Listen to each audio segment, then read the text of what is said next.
पटना में इंडिगो के मैनेजर की हत्या का है ये मामला। हत्याकांड की जांच के लिए एसआईटी का गठन कर दिया गया है और कल घर के बाहर ही रूपेश को गोली मार दी गई थी। सीसीटीवी में 2 युवक दिखाई दे रहे हैं, उनकी तलाश अब पुलिस लगातार कर रही है। एसआईटी का गठन कर दिया गया है और इस मामले पर सियासत भी जमकर हो रही है। ज्यादा अपडेट के लिए सीधे पटना से हमारे साथ अमिताभ ओझा जुड़ गए हैं। अमिताभ, हत्यारों का कुछ पता चला? किस तरीके से ये इन्वेस्टिगेशन आगे चल रही है?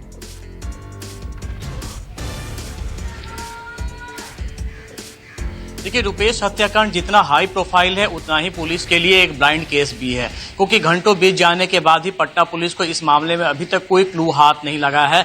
और अभी तक जो सीसीटीवी भी पुलिस को मिली है वो भी बहुत कारगर साबित नहीं हो रही, क्योंकि जहां पे घटना घटी थी उसके अपार्टमेंट में 5 कैमरे लगे हुए थे, 5 कैमरे खराब थे। हालांकि बगल के घर के एक कैमरे से कुछ तस्वीरें आई हैं, लेकिन बहुत ज्यादा स्पष्ट नहीं है। और जिस तरीके से घटना को अंजाम दिया गया है उससे यह साफ है कि प्रोफेशनल शूटरों के द्वारा इस घटना को अंजाम दिया गया है और प्रोफेशनल शूटर इसमें शामिल थे। अब जब प्रोफेशनल शूटर इसमें शामिल थे, जाहिर सी बात है कि इसकी कॉन्स्पिरेसी भी बहुत हाई लेवल की थी, क्योंकि रुपेश पटना के वीआईपी सर्किल में एक बहुत ही लोकप्रिय नाम था और एयरपोर्ट आने जाने वाला हर शख्स उसे जानता था। और यही वजह है कि इसमें राजनीति भी शुरू हुई, क्योंकि कई पॉलिटिकल पार्टियों में भी उसकी गाड़ी पैड थी, क्योंकि एयरपोर्ट पे वो रहते थे और हर किसी के लिए साथ में रहते थे।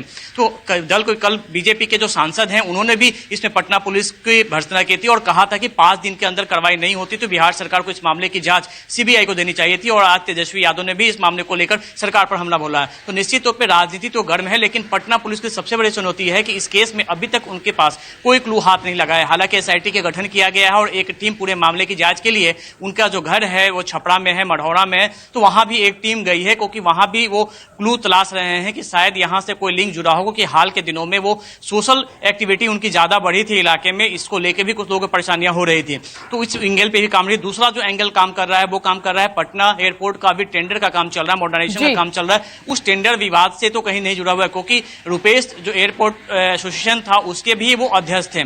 तो इन तमाम बिंदुओं पे मर्डर प्लान का ये तो साफ तौर पर जगजाहिर हो रहा है अमिताभ ओझा, लेकिन यहां पर दुख की बात यह है कि 5 कैमरे लगे हुए थे, सीसीटीवी कैमरे। अगर एक भी वर्किंग होता तो शायद पुलिस को इतनी ज्यादा परेशानी नहीं होती। कोई भी क्लू हाथ में नहीं है, इसीलिए आपके घर के आसपास जितने भी कैमरे अगर लगे हुए हैं तो वक्त पर आप उनको चेक करते रहें कि वर्किंग है या फिर नहीं है। नमस्कार, मैं हूं मानक गुप्ता। अगर आपको हमारा ये वीडियो पसंद आया हो तो इसे लाइक और शेयर जरूर करें और हां, हमें सब्सक्राइब और फॉलो करना ना भूलें, ताकि आप देश और दुनिया की कोई खबर मिस ना करें।